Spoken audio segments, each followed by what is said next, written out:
I caught my husband masturbating. That's what we're going to talk about today. And honestly, this is a bigger question than you can imagine. So if you're a woman and you're watching this, you definitely want to stay tuned. I want to help you process this.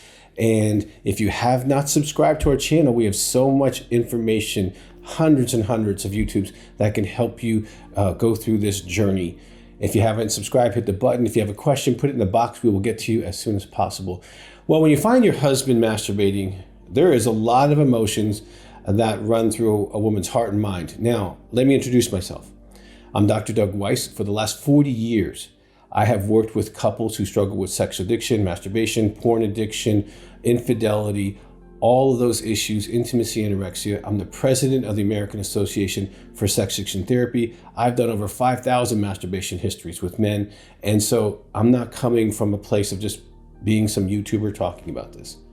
I'm a licensed psychologist, and I know what this trauma feels like for women. They've been in my office when they find out the truth, and we're going to talk a little bit about that. So as a woman, I want to first share with you the first thing you do not want to do. You do not want to blame yourself. Do not blame yourself. If you give his masturbation that meaning, you are going to cause yourself so much unnecessary pain, and it's not the solution. Your body, your age, your weight, your size, your proportions, your color have nothing to do with him masturbating. Now, let me tell you, I have done over 5,000 masturbation histories, so I know what I'm talking about. Most men start masturbating at age 12, 13, 14. You were not there. Your marriage was not there. Your body was not there. Now, what happens when they masturbate, and this is what they don't know, is that they get these highest level of endogenous opiates, hits the prefrontal cortex of the brain, and whatever they're looking at or fantasizing about, they literally glue to, hunger for, and crave. Because your brain cannot distinguish between fantasy and reality. And so what happens is they create a ring the bell, feed the dog response to an object world. I call her boo-boo mommy. Sometimes she's big busted, sometimes she's skinny, sometimes she's a different color, sometimes she, has all kinds of ideas, and they attach to this. And oftentimes they bring this, they absolutely bring this attachment into their marriage. And what they've got good at as a teenager and young man is object relationship sex. And so like if he's closing his eyes a lot during sex, and we'll get to that much later, but he probably is disconnecting in an object world and you feel alone during sex. Well, it's the same thing. So when he's masturbating, it's not about you or your body, your house being clean, the kids, the dogs, the neighbors, politics, religion, nothing. He has conditioned himself to do this. He's 100% responsible for his behavior and has nothing to do with you. Now, if you believe me, you will do fine. If you go try to lose weight or do something different in bed, it's not going to solve the problem because that's not where the problem originated. You did not cause it. You cannot cure it. Now, because of this training, you do have to ask some questions. Their training. Go through and ask them about their frequency of masturbation, teen years, 20s, 30s, 40s, and even recently. Now, I have done intensives for the last 20, 30 years where people fly in my office in Colorado Springs and get help for masturbation addiction, porn addiction, sex addiction, all of that stuff.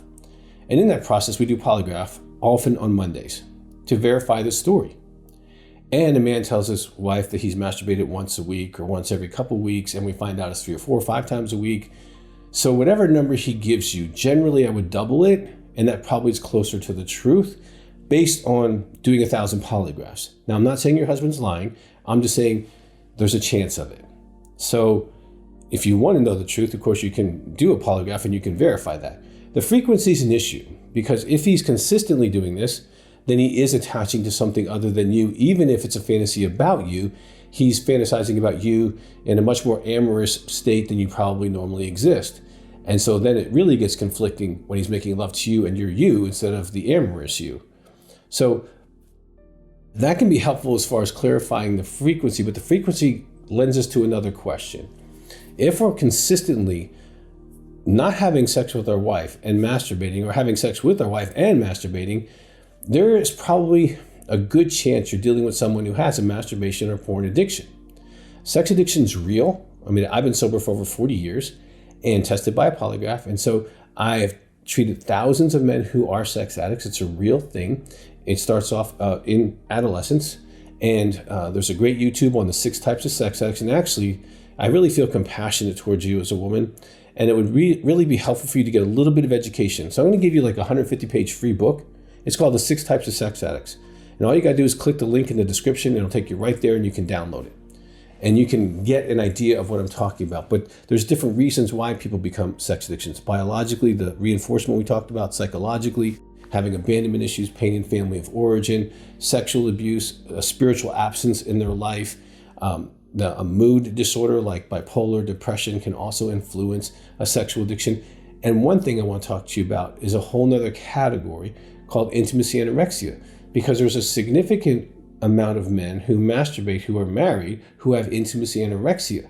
And I need to explain that. And there's lots of videos on that. You can go to intimacyanorexia.com. You can go all over YouTube. You'll find me explaining intimacy anorexia in so many different formats. So intimacy anorexia is the active withholding of spiritual, emotional, and sexual intimacy from your spouse. Now, that doesn't mean they're withholding from themselves. Here's the characteristics. They're too busy for you.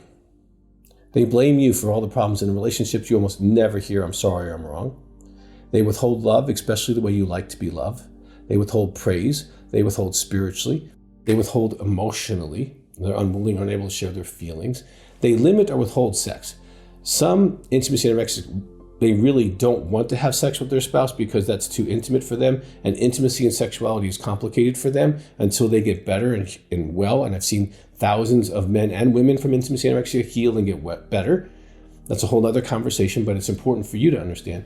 Oftentimes they have ongoing criticism of you. Even if it's in their head, you can feel like this negative narrative about you.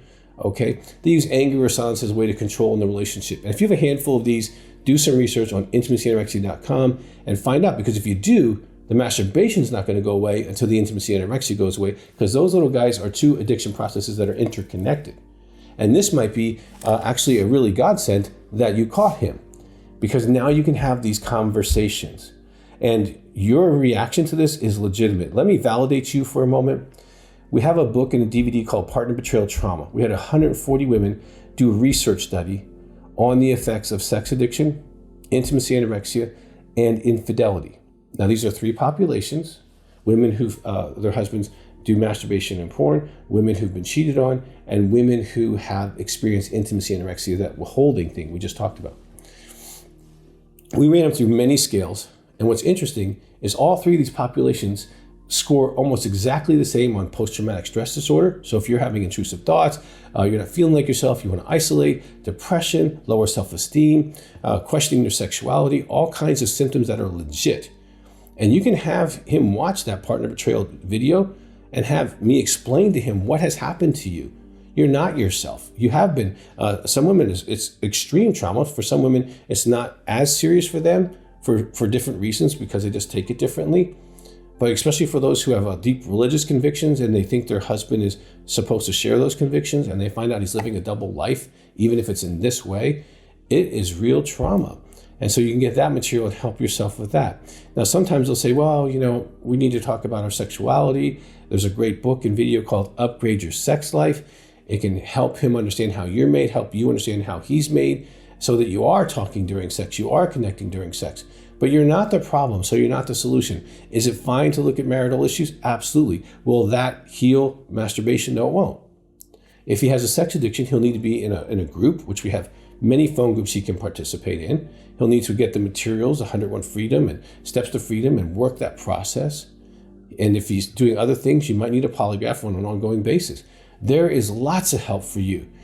Finding him masturbating might be really an open door to healing something that's been in your marriage for sometimes years or decades. So I know it's not fun, and I know that you're in pain, maybe still in shock. Even watching this, you're still in shock. But there is hope. I want you to call the Counseling Center, 719-278-3708. Everyone who does work with us, counselors or coaches, are certified through the American Association of Sex Addiction Therapy, and they're certified in intimacy anorexia, sex addiction, and partner betrayal trauma. You will never be blamed by one of these counselors.